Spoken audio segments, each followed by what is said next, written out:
मैं सोच रहा हूं कि 21वीं सदी में लोकोमोटिव जो पायलट होता है उसको एसी नहीं देना, टॉयलेट नहीं देना, मतलब ये बिल्कुल गलत है, ये एक्सेप्टेबल ही नहीं है। आप इतने घंटे ट्रेन चलाते हो, कम से कम इतनी तो रिस्पेक्ट होनी चाहिए कि भैया आप हिंदुस्तान को मतलब घुमा रहे हो, मूव कर रहे हो, मोबाइल बना रहे हो, तो इतनी तो रिस्पेक्ट होनी चाहिए। कितनी कॉस्ट लगेगी? कोई बड़ी बात नहीं है, तो बताइए क्या चाहिए आपको? सर आपको सबसे पहले कोटि कोटि धन्यवाद कि आप क्या हुआ अभी, इन्होंने क्या किया है? आप सर ने जो लोको पायलट के संबंध में, तो आपने जब से उठाया है तब से ये सबको ये जानकारी हो गई है कि लोको पायलट रेल में एक पोस्ट है कि जो रेल का संचालन करते हैं, जो ड्राइवर कहे जाते थे वो अब लोको पायलट है। जब से आप ये मुद्दा मीडिया में उठा है तब से हम लोगों को एक नई पहचान के साथ साथ सुविधाओं की खोज की जाने लगी है। जैसे इन सब इंस्पेक्टरों को लगाया गया है, जो इंस्पेक्टर हैं लोको के, कि किस लोको में एसी काम कर रहे हैं, किस लोको में नहीं कर रहे हैं। पर डे इनको इस चीज का नोटिफिकेशन देना पड़ रहा है, जानकारी प्रशासन को। तो अभी इन्होंने कोई कमेटी बैठाई है? हाँ, कमेटी सर बैठाई है, लेकिन कमेटी में एक कमियां है सर।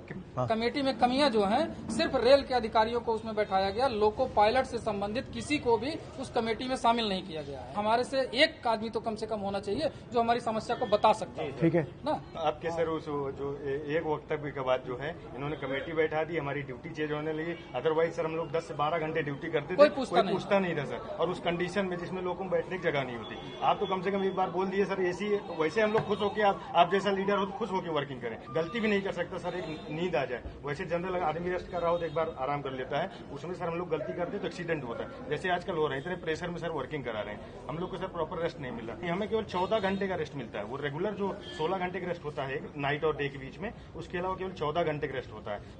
लोको पायलट की बड़ी कमी है सर, न भर्ती होने के कारण हम लोगों के ऊपर इतना बोझ है सर कि क्या बताएं। जब देश में रेलवे एक्सीडेंट्स होते हैं तो ये सवाल कोई क्यों नहीं पूछता कि भैया अगर ये रेलवे एक्सीडेंट हो रहे हैं, आप जो लोको पायलट्स हैं उन पर इतना टेंशन डाल रहे हो, उतना दबाव डाल रहे हो, उतनी फैसिलिटी नहीं दे रहे हो, तो एक्सीडेंट होंगे ही होंगे। तो अगर एक्सीडेंट कम करना है तो इनकी देखभाल करनी पड़ेगी। अगर इनकी देखभाल नहीं करेंगे तो प्रॉब्लम आएगी। अगर आप इनको ज्यादा काम करवाओगे, इनको एसी नहीं दोगे, इनको टॉयलेट नहीं दोगे, तो फिर एक्सीडेंट तो होगा ही होगा। सर एसी जो लग के आते हैं सेट से, वो भी अगर एक बार जो हर 3 महीने में शेड्यूल के लिए जाते हैं तो वो भी निकाल दिए जाते हैं। लोकोज हैं जिसमें एसीज हैं या बिल्कुल नहीं? कितने प्रतिशत में है एसी? वर्किंग 4 से 5%। तो मुझे दे दो आप ये। सर 1 मिनट सर, आज की जो करंट पोजीशन है सर, वो ये है कि हम ये loco pilot mail passenger, sir अभी आपने एक आरोप लगा था कि इनसे लोग बाहरी लोग मिलने आए थे। सर ऐसा मीडिया में आया था कि जो भी गांधी जी से मिले थे वो बाहरी लोग थे। सर हम लोग लोकल है, सुल्तानपुर के, बाहरी नहीं है। ये सारी मीडिया को पता होना चाहिए। ये सर 19 ट्रेन है जो हमारे द्वारा संचालित की जा रही थी, लेकिन परसों प्रशासन ने एक ऑर्डर दिया है कि 1/8/2024 से ये ट्रेनें लखनऊ, वाराणसी और अयोध्या के लोको पायलट कार्य करेंगे। हमारा परिवार सुल्तानपुर में है, हम यहाँ हैं। सुल्तानपुर लॉबी को खत्म करने का पूरा प्रशासन 1 तारीख से बना लिया गया। ठीक है, अच्छा लगा आपसे मिलकर, धन्यवाद।